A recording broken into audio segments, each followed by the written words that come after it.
Good morning, students. I'm happy to meet you. Hope you're all safe during this lockdown. Hope you're reading your textbook, English textbook. I thought we'll do a revision of the first lesson, his first flight. Do you remember what we learnt about the young seagull and his family? How he mustered courage to fly? Okay, let's move on to the lesson. I'll do a gist of it. After I finish, I want you to go through your textbook because we had questions from this lesson in paragraph answer as well as in short answers. Okay? Okay.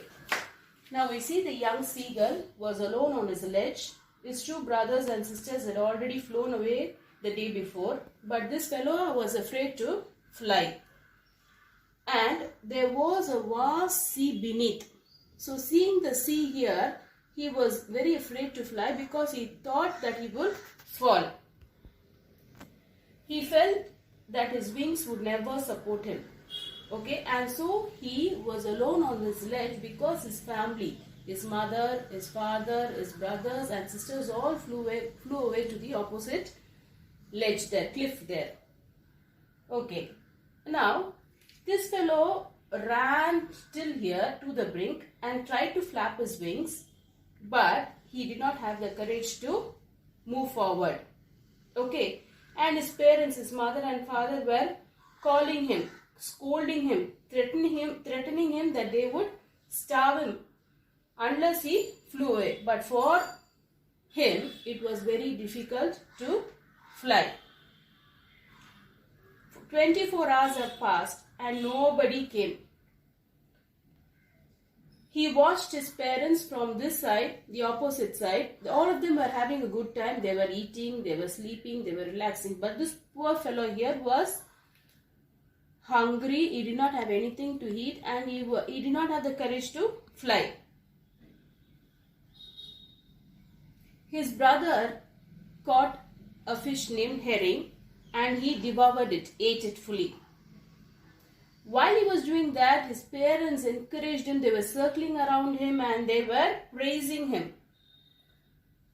Now the sun had come up and it was very hot and this fellow had not eaten for a long time and he was very, very hungry. He goes along the ledge and he sees if he can find anything. He found a mackerel's tail. It was very dry and nothing else was there for him to eat. Even a small scrap of food was not found on the ledge. And he started to eat the eggshell. That is like part of eating himself.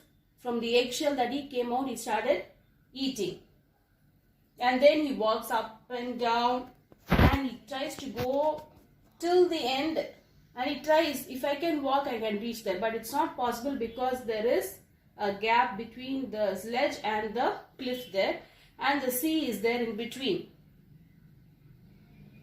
He knew that he could not reach their parents or his brothers, siblings without flying. He has to make an attempt. Now he tries another thing. He goes to the point of the edge, okay, and stands on one leg with the other leg hidden under his wings, and he closes one eye, then the other, and he pretends as if he's sleeping there.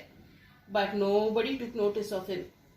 From here he is able to see his brothers and his sister all asleep on the ledge.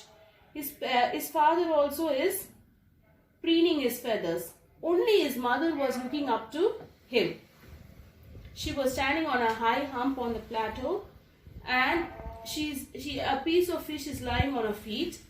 And she scraped a beak to eat it.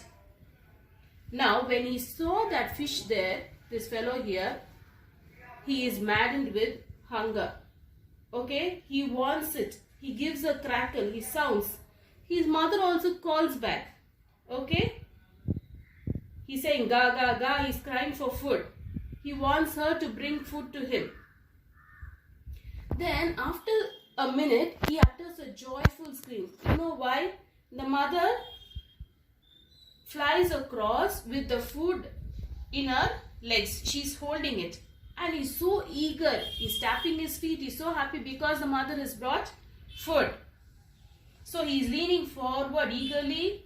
And when she was just opposite him, and he cannot reach the food, she stops flying in mid-air. He doesn't understand, but the sight of food made him to leap forward. Okay, he dived for the fish, and at that particular time the mother moves upward. With a loud scream, he fell outwards and downwards into space. As he did that, he heard the swish of her wings.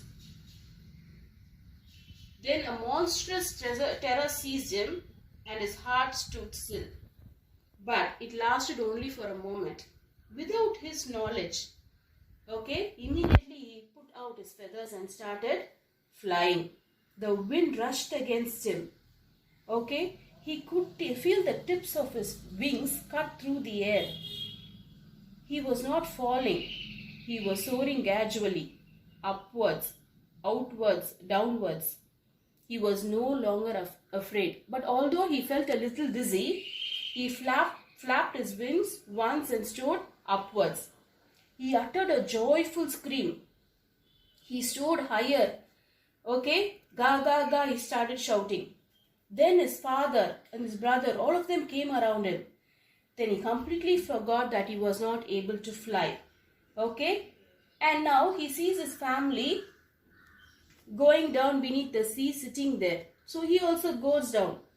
But he is afraid to sit on the sea, but he sits. And as he sits, his legs touches the sea, it sinks. And he's afraid. But he has no strength to fly now because he had not eaten for a day. And as he started sinking, he is floating. He is floating. And the entire family is around him. They're shouting, they're praising. Okay? And that is how this bird made his first flight.